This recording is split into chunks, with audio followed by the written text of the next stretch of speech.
Hey guys, Shadowz here, welcome back to another Gear 6 video. Today we're going to be discussing why I saved JD Fenix's character for the story canon choice in Gear 6. As the new coalition order governments began planting all of the UIR targeting beacons across the old city of Aethera to reactivate the Hammer of Dawn network, Queen Reyna, knowing how destructive the hammer strikes were against the Locust Horde in the Locust War, unleashed the full wrath of the Swarm army including the Kraken in an assault to destroy the beacons, deny the humans remote access to the Hammer of Dawn weapons, and render New Aethera defenseless. Kate Diaz, accompanied by JD Fenix and Del Walker, successfully activated the final beacon in East Barricade Academy within the courtyard of the Cog's Tomb of the Unknown, before being ambushed by the Kraken and return of Mira in Swarm Queen Reyna, who confronted Kate and disarmed both JD and Del with her tentacles, forcing the player to make the ultimate choice for the future of the Gear 6 story. For the first time in the Gears of War series, which is mostly stuck with linear storytelling, the Coalition Studio looked to do it differently with Gears 5's ending, including players having to make a decision in-game that does determine the fate of two of the game's main characters newly introduced in Gears 4.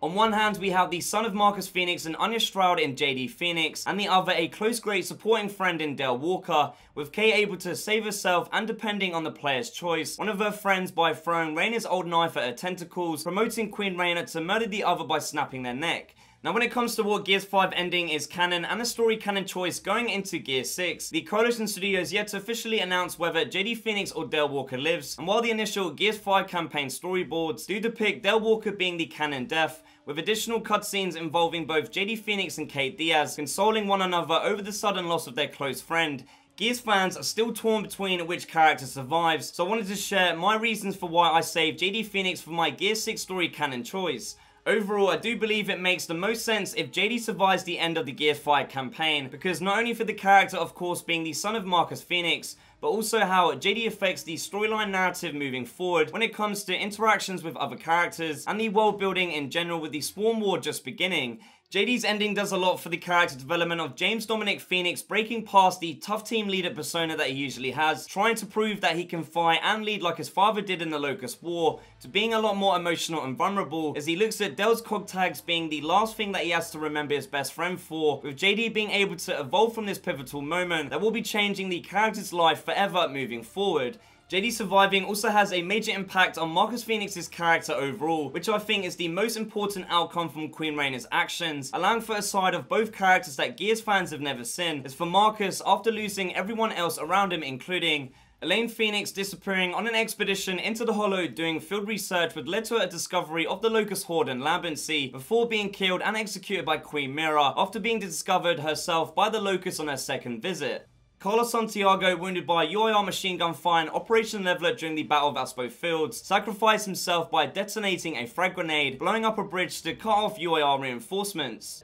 Anthony Carmine, headshotted by a Locust sniper at the House of Sovereigns. Min Young Kim, stabbed by General Ram outside the Tomb of the Unknown. Tai Kaliso, physically and spiritually tortured by the Locust and Cater Scourge personally, ended his own life the moment he was rescued and given a Nasher shotgun. Benjamin Carmine, attacked by Nemesites within the Destroyer Riftworm, dragged through acidic spikes as the corrosive acid melted his chest to the bone. Maria Santiago, tortured to the brink of death by the Locust in the Horde's prisoner camps and put to rest by emotional distraught husband Dom. Chairman Richard Prescott, a man of many secrets, fatally injured by the Lambent Leviathan's attack on the CMV Sovereign, succumbed to his injuries shortly after revealing one last classified piece of intel on Azura. Dominic Santiago sacrificed himself by driving a truck at full speed, ramming a tank of emulsion into the fueling depot at Mercy, causing a massive explosion, killing off the incoming Locust and Lambent enemy forces, so that Marcus and Delta Squad could successfully make it to Azura to deactivate the emulsion countermeasure machine to end the Locust War and Lambent pandemic.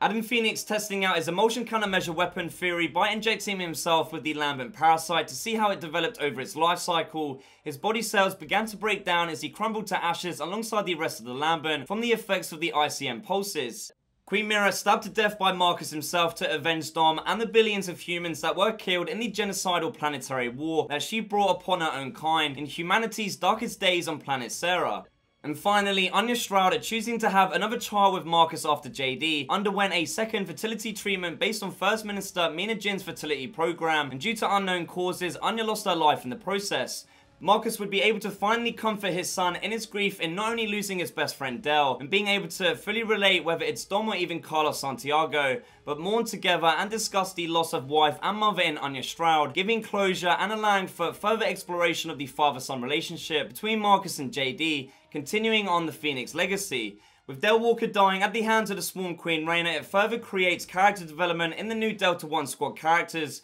between JDK and Fuzz, all sharing Del as the catalyst that brought them together all through great friendship and a common cause to avenge Del's death against the Swarm and Queen Raina personally. If you take a look at Del Walker's character story arc, a lot of his story narrative subplots introduced throughout both Gears 4 and Gears 5 are wrapped up neatly by the end of the game, which includes the revelation behind what happened at the Settlement 2 protest massacre that led to JD and Del abandoning the COG and joining the Outsiders, due to JD making the order for the DBs to fire on the civilians first, while Del kept his own DBs from killing anyone. Del supporting Kate through her journey of self-discovery across Gadar to discover the origins and her connection to the Locust Swarm enemy, visiting both the New Hope and Malkadar lab facilities, coming across Niles Sampson and killing the Locust Matriarch, while discovering Niles' personal genetic research containing new secret intel files, which will have an important purpose in the future. To Del putting some distance between himself and JD because of his actions at Settlement 2, but seemed to have sorted out all of his outstanding issues he once had with JD and even Fuzz during their mission to the Crimson Deserts of Vazgar,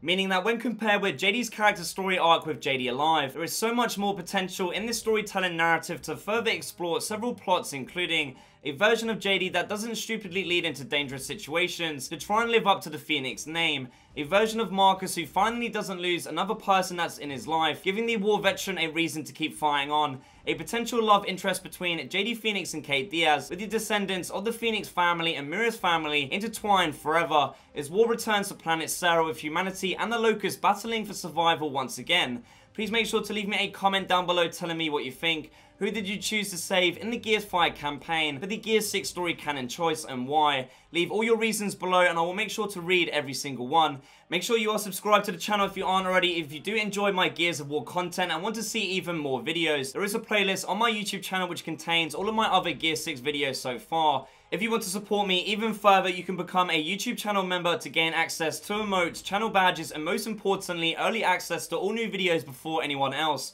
I want to give a big shout out to Starspawn, Brad Allison, and Dan the Man 2K4 for becoming a Shadow Knight YouTube channel member. I truly appreciate your support. So there you have it, guys, full details on why I saved JD Fenix's character for the Gears 6 story canon choice. Leave a like on the video if you guys enjoyed it, subscribe for new. Thank you guys for watching, and as always, I shall see you in the next one.